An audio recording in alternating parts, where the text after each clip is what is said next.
अमजद इस्लाम अमजद की नज़्म मुझे अपने जीने का हक चाहिए।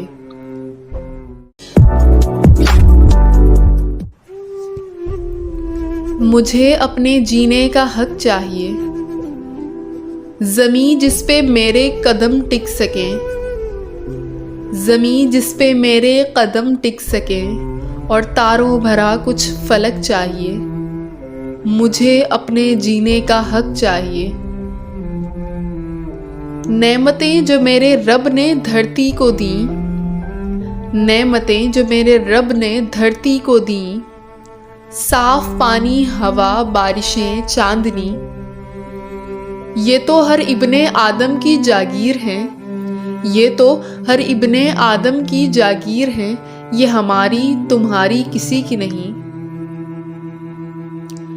मुझको तालीम, सेहत और उम्मीद की, मुझको तालीम, सेहत और उम्मीद की 7 रंगों भरी एक धनक चाहिए। मुझे अपने जीने का हक चाहिए।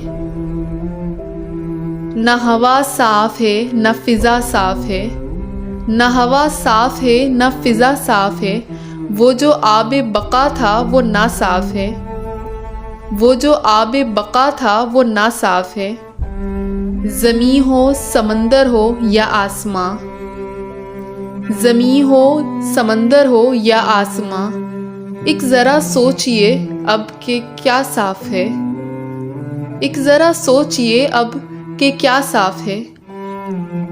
मौत से पुरखतर है ये आलूदगी, मौत से पुरखतर है ये आलूदगी, दोस्तों दिल में थोड़ी कसक चाहिए कि मुझे अपने जीने का हक चाहिए, मुझे अपने जीने का हक चाहिए।